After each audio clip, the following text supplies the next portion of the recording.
Picture warm cookies, crunchy candies, velvety cakes, waffle cones piled high with ice cream. Is your mouth watering? Are you craving dessert?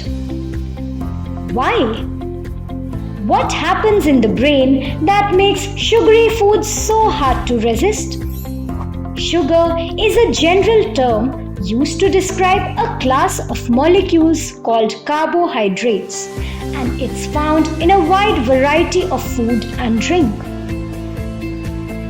Just check the labels on sweet products you buy.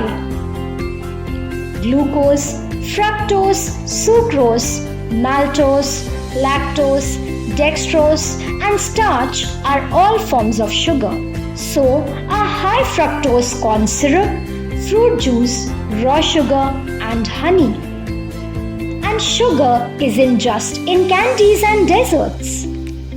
It's also added to tomato sauce, yogurt, dried fruit, flavored drinks, or bars. Since sugar is everywhere, it's important to understand how it affects the brain. What happens when sugar hits your tongue? And does eating a little bit of sugar make you crave more? You take a bite of cereal. The sugars it contains activate the sweet taste receptors, part of the taste buds on the tongue. These receptors send a signal up to the brainstem, and from there it forks off into many areas of the forebrain, one of which is the cerebral cortex. Different sections of the cerebral cortex process different tastes: bitter, salty, umami, and in our case, sweet. From here, the signal activates the brain's reward system. This reward system is a series of electrical and chemical pathways across several different regions of the brain. It's a complicated network, but it helps answer a single subconscious question. Should I do that again? That warm fuzzy feeling you get when you taste El Chico's chocolate cake. That's your reward system saying, yes. And it's not just activated by food. Socializing, intimate behavior, and drugs are just a few examples of things and experiences that also activate the reward system. But overactivating this reward system kickstarts a series of unfortunate events: loss of control, craving, and increased tolerance to sugar. Let's get back to our bite of cereal.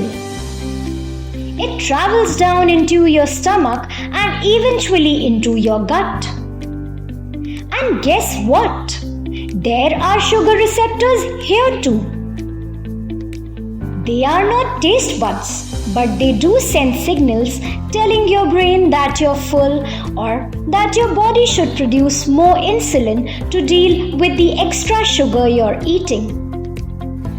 The major currency of our reward system is dopamine, an important chemical or neurotransmitter.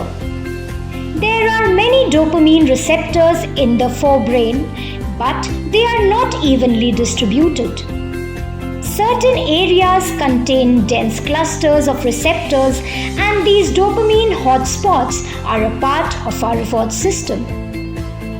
Drugs like alcohol, nicotine send dopamine into overdrive, leading some people to constantly seek that high.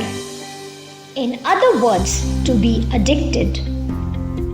Sugar also causes dopamine to be released, though not as violently as drugs.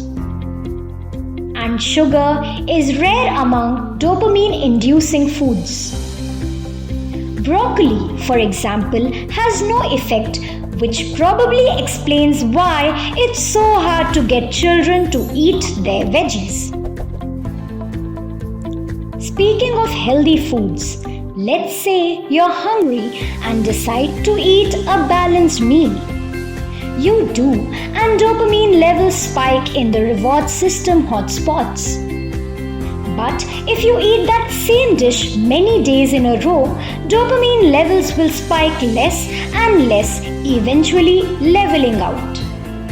This effect in economics is also known as diminishing marginal utility. That's because when it comes to food, the brain evolved to pay special attention to new or different tastes.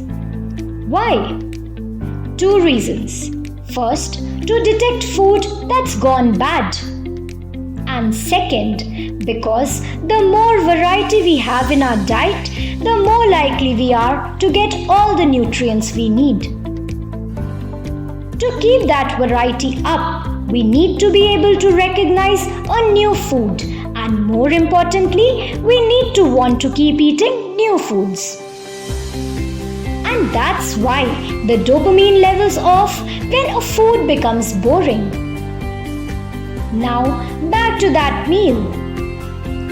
What happens if in place of the healthy, balanced dish, you eat sugar-rich food instead? If you rarely eat sugar or don't eat much at a time, the effect is similar to that of the balanced meal. But if you eat too much, the dopamine response does not level out. In other words, eating lots of sugar will continue to feel rewarding. In this way, sugar behaves a little bit like a drug.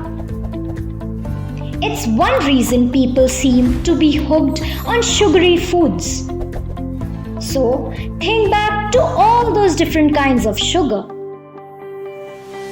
Each one is unique, but every time any sugar is consumed, it kickstarts a domino effect in the brain that sparks a rewarding feeling. Too much, too often, and things can go into overdrive. So what should you choose instead? Home-cooked meals, whole fruits, milk without added sugar, fresh sandwiches, water instead of sugary drinks.